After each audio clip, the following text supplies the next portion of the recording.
You are looking live at St. Vincent College in Latrobe, Pennsylvania, and Steelers Training Camp 2023. Where would you rather be than right here, right now? Good afternoon, everyone, and welcome to Training Camp Live, brought to you by FedEx. I am Mike Prisuta, joined, as always, by Max Starks. It is day 15 on campus and practice number 12 at hand for the Steelers, and it is our pleasure to kick off today's show by welcoming to our tent here high atop the hill at St. Vincent College, the general manager of the Steelers, Omar Khan. Omar, Mike, thanks for having me. thanks for joining us. It's been a couple of weeks. Everybody settled in. Everybody probably ready for the next step, which is a game. We'll get to that in a minute. But a couple of weeks in, what's the vibe? What have you seen? What are you feeling so far to this point in training camp? It's great. The vibe's great.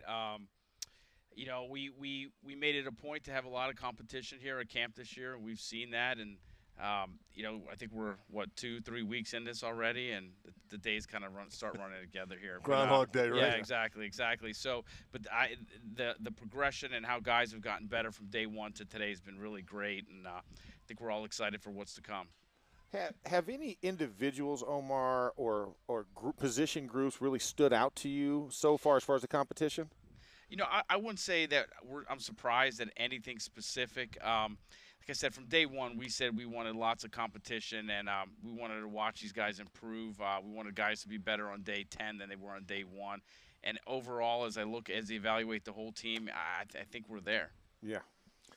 Of course, we talked about this when everybody arrived a couple of weeks ago, but I think it's worth repeating. Steelers in the minority of teams that like to conduct what Mike Tomlin calls a destination camp. Yeah.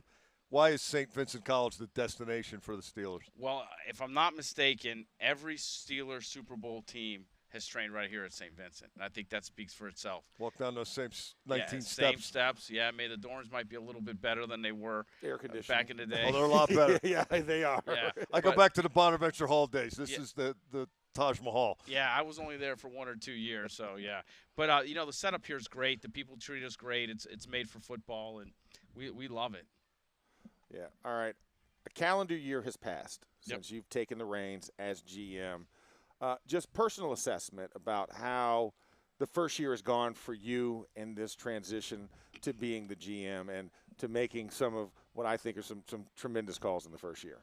Yeah, I mean, this offseason was obviously a lot of fun.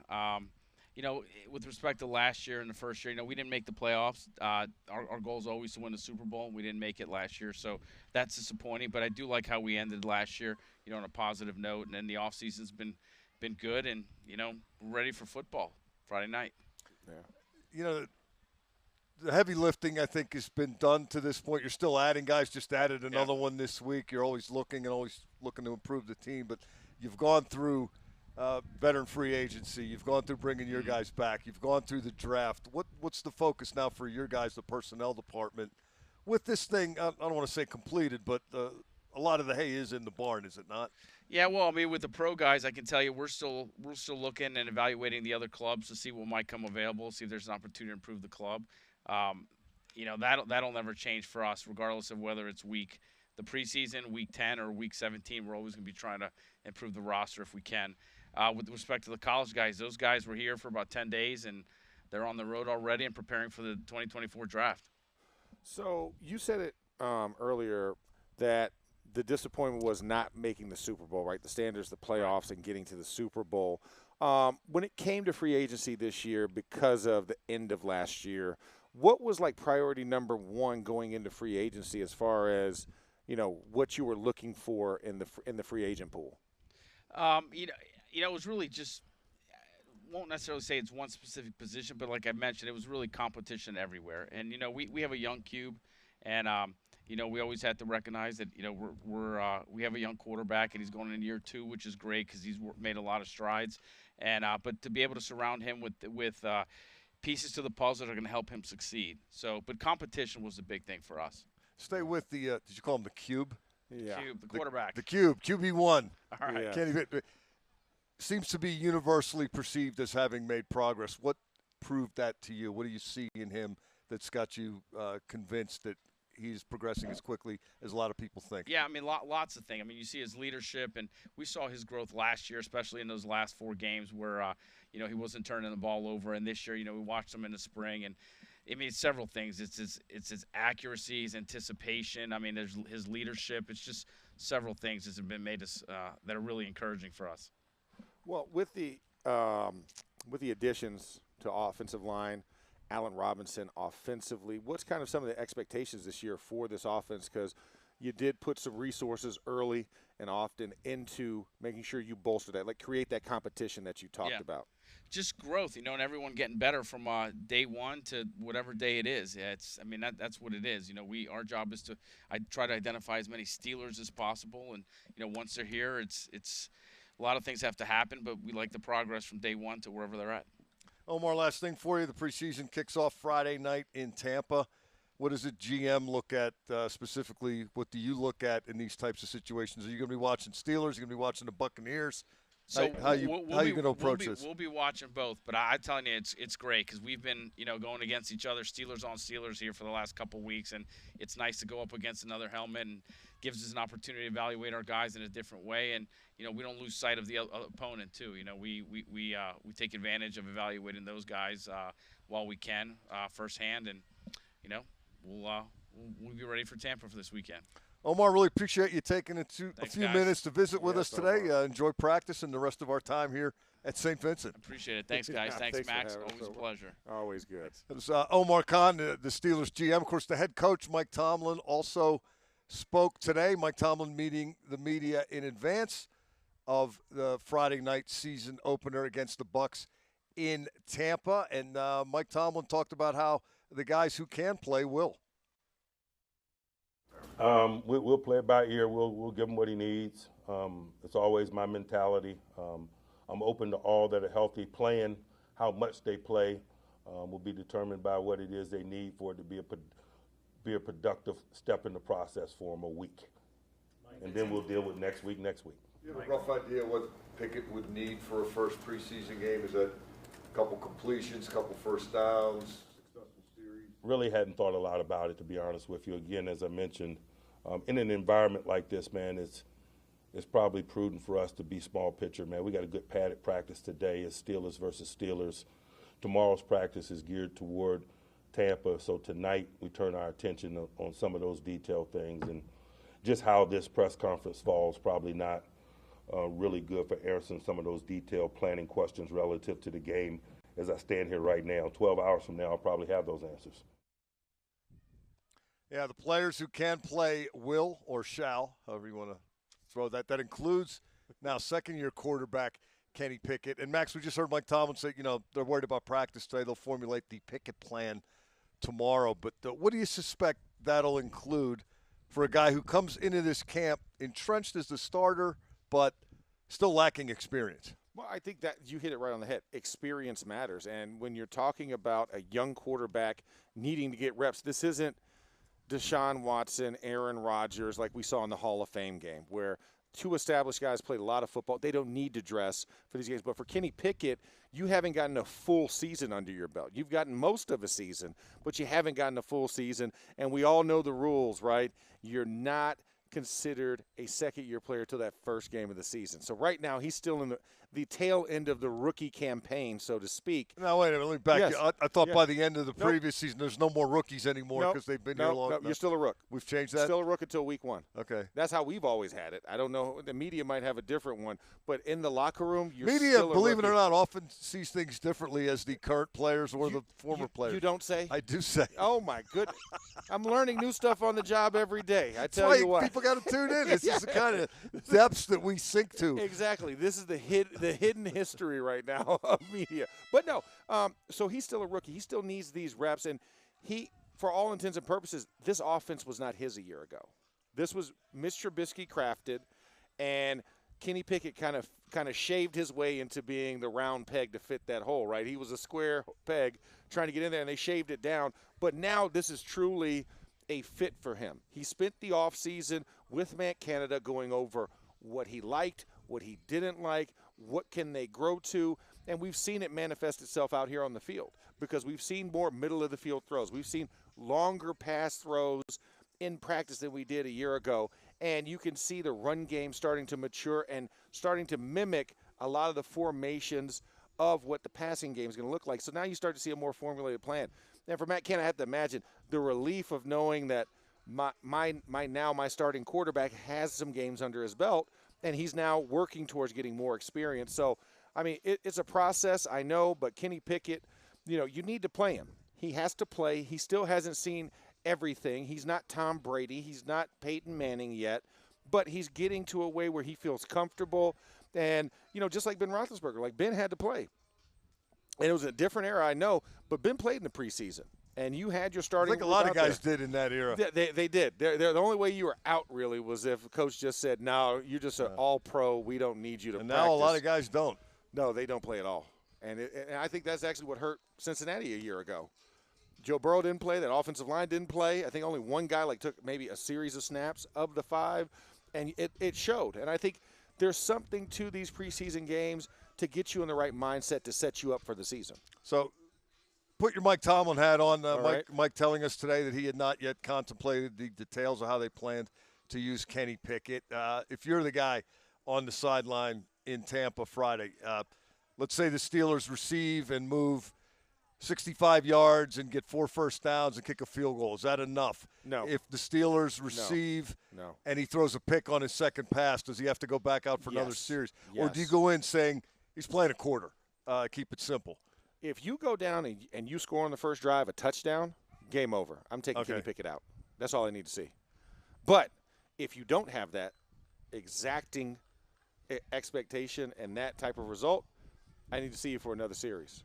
And then we'll relocate. I don't think he goes past a quarter, but I think that first series, it has to be compelling and convincing. If there's any struggle, if there's any stoppage of flow, then, you need to go back out there and show me something else. So you want to see some completions, maybe some – I need to see a touchdown.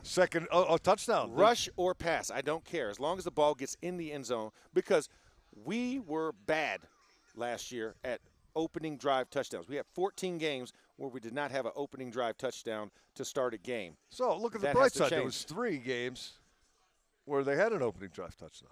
3 out of 17. Yeah. I mean, are you if you hit 3 of 17 fairways, let's just say there's no par 3s, right? Yeah. Are you saying that's a good day?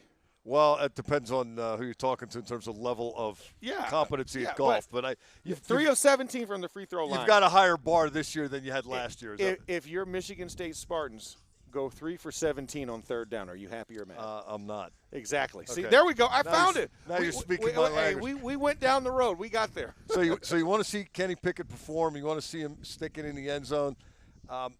What is your opinion regarding his readiness to be that guy? I think he is. I think he's already shown me growth. Now, he did take a little bit of a step back the last couple of days with some of the accuracy that we saw and he was building on, especially at Friday Night Lights. But it was really sharp at the outside of camp, wasn't it? Yeah, it was really, really sharp. But now as the competition starts to wear on, you're going through a lot of things. You're trying to nuance your game. We've seen a little bit of a regression. That George Pickens pass the other day that was like high and outside of his body. He had to kind of make a circus catch. That's what we want to see, the catch, throw, and run type of approach. I think I did that in the wrong order. Throw, catch, run. There we go. Yak. We'll just make it easy. Yak. Yards after catch or yards after contact. Yeah, that's definitely been an emphasis for this offense. We were told that early and often once the offseason process commenced, and that's not just the receiver, is it? That's a lot of that's on the QB. Well, the QB has to put him in the right place, and we made this kind of analogy earlier on our radio show. Was that Tom Brady? What made him so good? He threw his receivers open. He threw them to daylight, and they were able to run a lot after the catch. That's what we're hoping becomes the next step in the evolution of Kenny Pickett. And that's the result of that is all this over the middle stuff that. Correct. We're maybe not so used to seeing. We are definitely not used to seeing in the years past with Matt Canada. So this is a whole new world for us. Well, of course, it's not just about Kenny Pickett. He's not the only guy that's got to get ready to go. Here's Mike Tomlin talking about why the players who are healthy are going to play in Tampa. I just think philosophically, I lean toward playing just in general. I know there are different approaches to the preseason, and I respect the approaches and opinions of others, but that's kind of always been in my comfort zone. If we're going to box, we have to spar. If we need to get ready for the regular season, then preseason is an avenue in which to do it for individuals and collectives. You know, I got to say I agree with him on that, and I know it is a subject of great debate. You know, how many of these preseason games should be played? Should established players play in them? Your point moments ago about the Bengals last year was very well taken. I don't think you just pick up where you left off 6 months ago or whatever it was and put this stuff on and play at a high level, high-intensity type of game.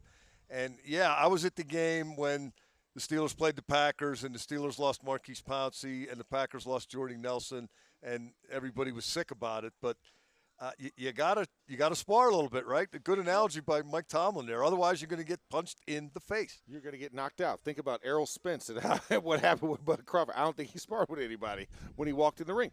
You have to be – because here's the thing. That play that takes a player out could have happened in the preseason or it could happen week 2. Hello, T.J. Watt, right? I mean, it happens to the best of us. If you're going to get injured, it's going to happen. It's just trying to prolong it as much as possible, but still that injury is going to happen. I'd rather it happen sooner than later because we can plan for that in the preseason if it happens. But you get into week 2, you're scrambling. Like, who am I going to grab? Who's still available? Why didn't we do this sooner? You know, all those questions get asked. So you got to put the guys in the ring. You got to let them duke it out because that's what this is. This game is a contact sport. It's not contactless in the preseason. So you're trying to preserve a guy, but at the same time, if you put faith in the rest of the guys around him, say it's your quarterback, you got to put your trust in the offensive line. They got to go do the job. And for defensive linemen, hey, play full speed. Don't slow up at any point because when you slow up, that's when you get injuries. I can think of all the injuries I've had in the past.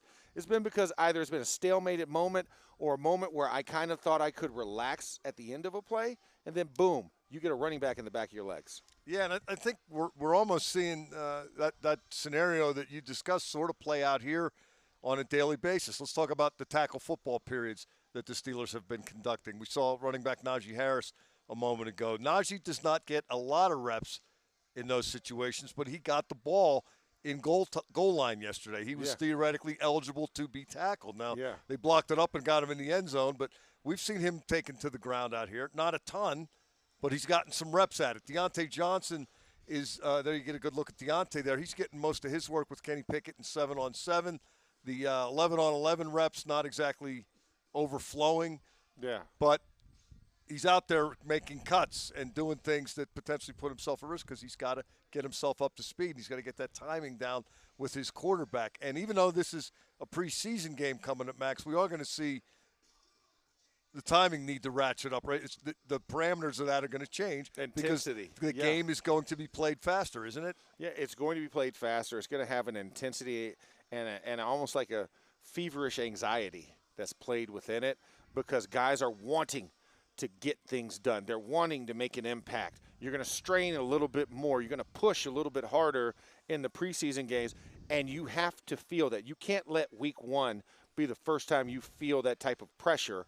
And so if you can mimic it in, quote-unquote, a more contained environment, because obviously you have the ability to pull guys out. You wouldn't do that in a regular season game to protect them, but you also need them to feel it.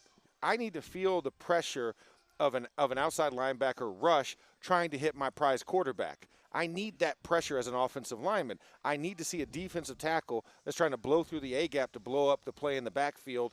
The only way you could do that is to actually play the game. That's one of the few games where you must play it to get in shape for it. You can do all the mimicking you want, but when it comes game time, it's a different level that you must be able to ascend to, and you must be able to tap into that rage tree a little bit because that's what it's going to take to play pro football when it is bright lights, stadiums, and fans and they're watching. Yeah, it's very much a part of the process we discussed when we first got here, right? You can't wait to get to St. Vincent. At least I can't every year. I very much look forward to it.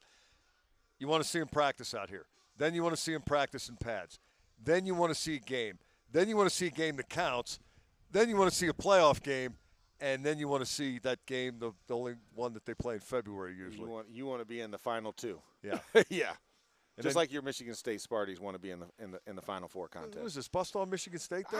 No, because listen, for all intents and purposes, Michigan State did beat Florida back in 1999 in the national championship game. So I have respect for that. 2000.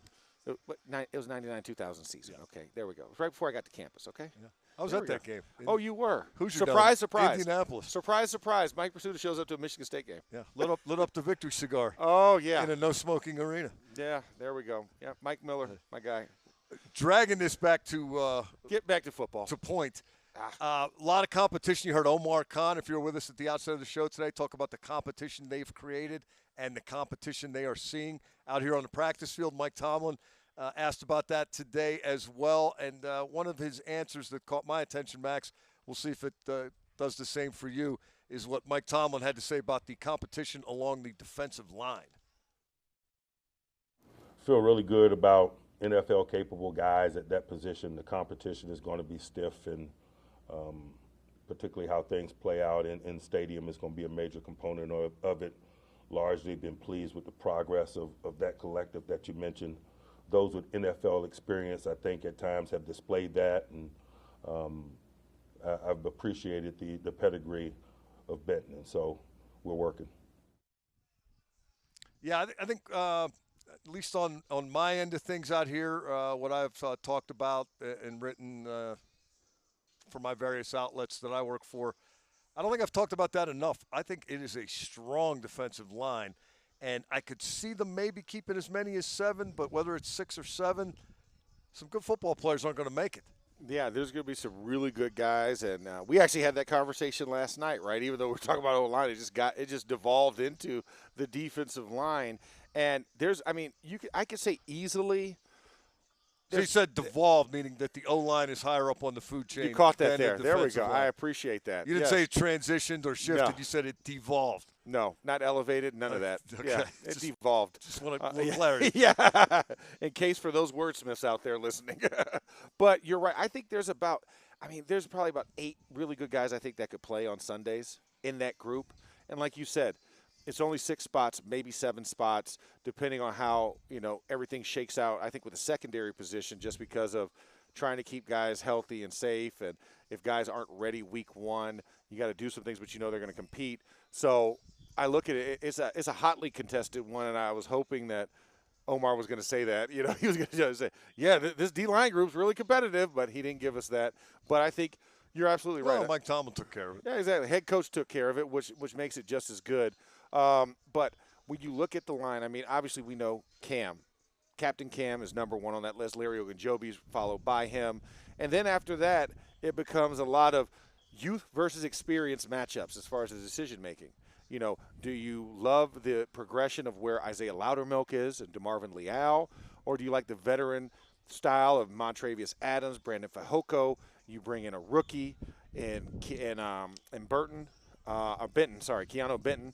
And, I look at some of the other guys around that defensive line group, and Jonathan Marshall's a guy that's shown his head a couple of times in practice. So, there's a lot of good competition. Armon Watts is another guy. He had a rough day yesterday, but consistently through camp, he's been pretty darn good. So there's a lot of decisions that will be made on that defensive line, and you're going to cut some veteran talent that has NFL experience. These guys probably know this as well, so let me ask you this. I know you played offensive line, the more evolved of correct. Of the elevated, enlightened position, yes.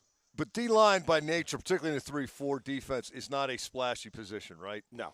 So do these guys make an impression by doing their job and doing their 111th and consistently being where they're supposed to be and doing what they're supposed to do? Or is there a temptation to, I think I'm going to shoot a gap here and make a play and maybe get a TFL or jar the ball loose? He probably won't run into my gap, so I'm going to chase him down from behind or otherwise go off script, shall we say. Yeah.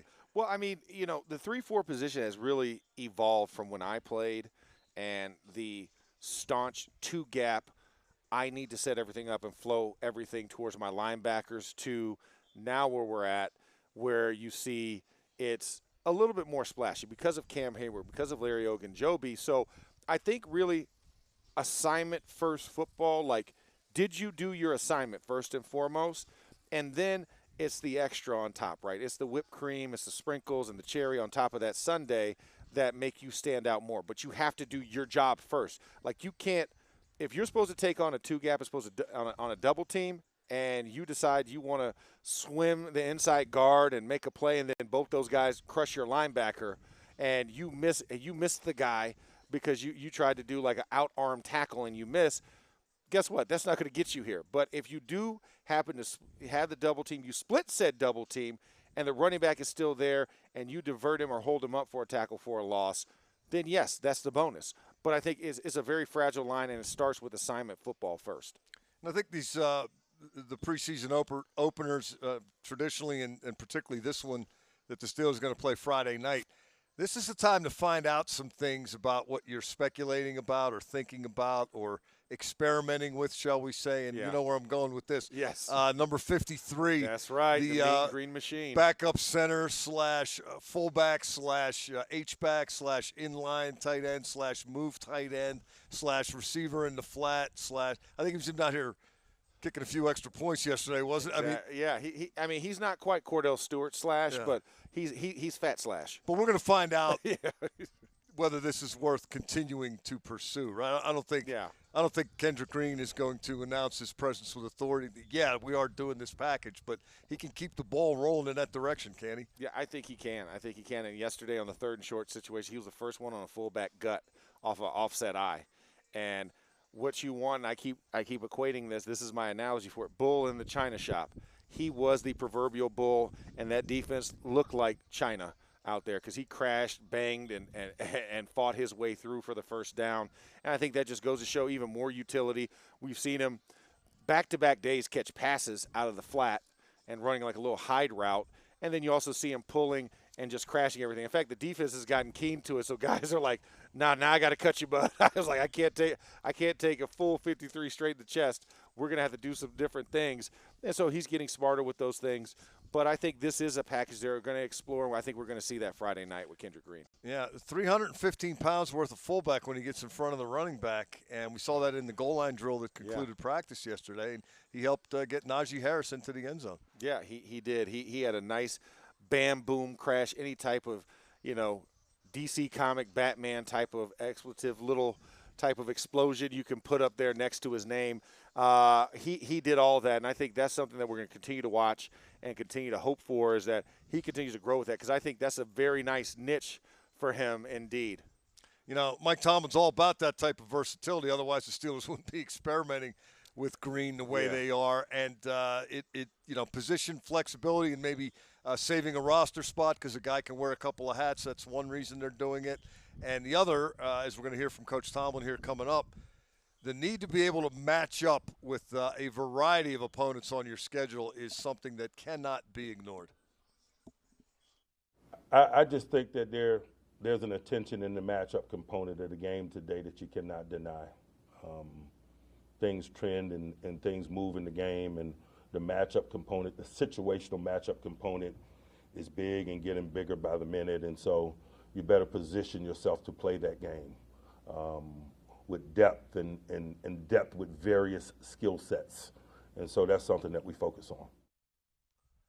Another guy, Max, that has got some position flexibility / versatility going for him is number 83, Connor Hayward.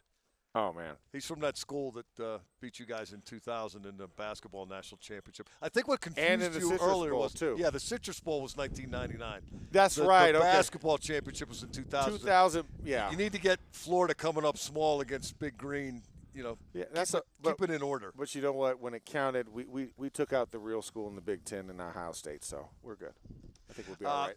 Connor was in that goal line drill yesterday, and he got a carry for a touchdown out of a 4 tight end set against the nickel package. I mean, to me, that's a matchup nightmare for the defense. You have to think as a coach, you're like, maybe I misread this. I thought they went 41 personnel, not 14 personnel. So there was that. He got another carry on basically a tight end motion sweep, and that didn't work. The tight end jet sweep was terrible. Lost a couple of yards on that, but then they tried it again 2 snaps later, and lo and behold, Connor Hayward kind of shot-putted the ball to Pat Freiermuth. So it was the old tight end jet sweep pass touchdown. The old tight end jet sweep, because they did it so much in the past. No. Yeah. The oldest trick in the book. This guy, Mike Tomlin called him a football player today. Yeah. Tell him to do something.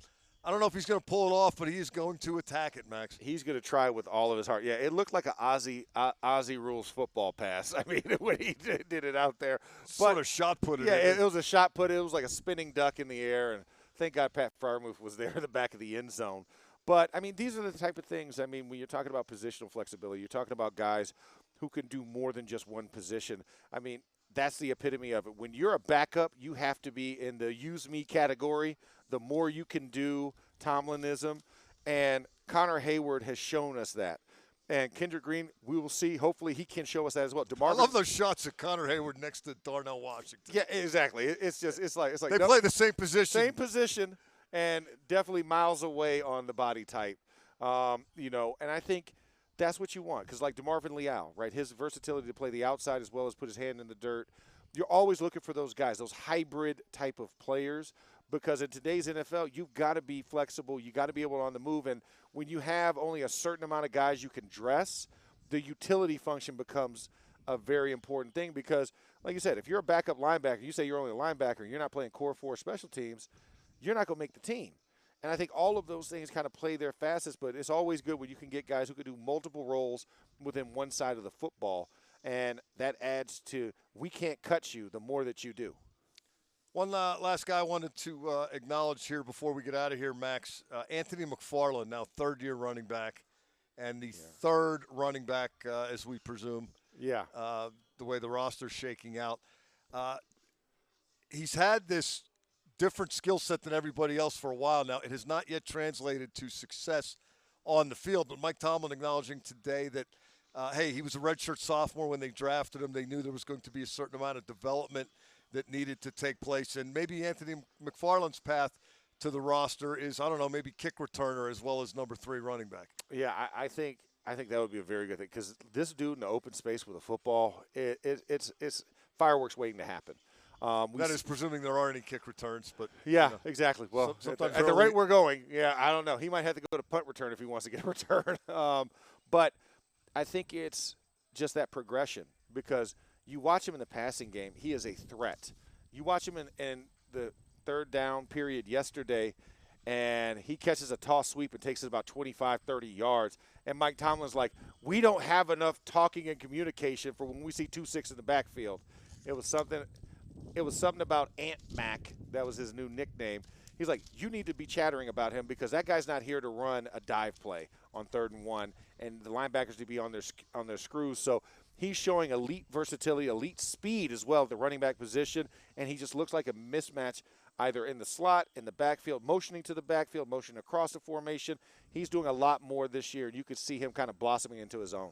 Let's take a look now at Yin's Cam, which is one of our favorite features here on the Training Camp Live show, which is or Yin's Chat, excuse me. Yeah.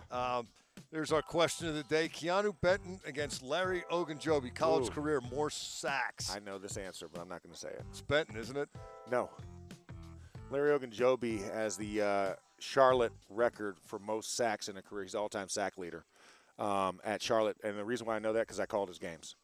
Well, there you go. So I have an inside edge. I watched a lot of Benton's Benton's games. He got a fair amount of sacks for an inside guy. He did, but one of the things that really made Larry stand out was his ability to put pressure in the backfield. And I had his games, and I had Alex Highsmith after that. And Highsmith was chasing Larry Ogunjobi's record when he was in school. By the way, I'm not sure if that was a question that we wanted the fans at home to answer, or we were supposed to answer. If they're watching, you just got inside access. You're welcome.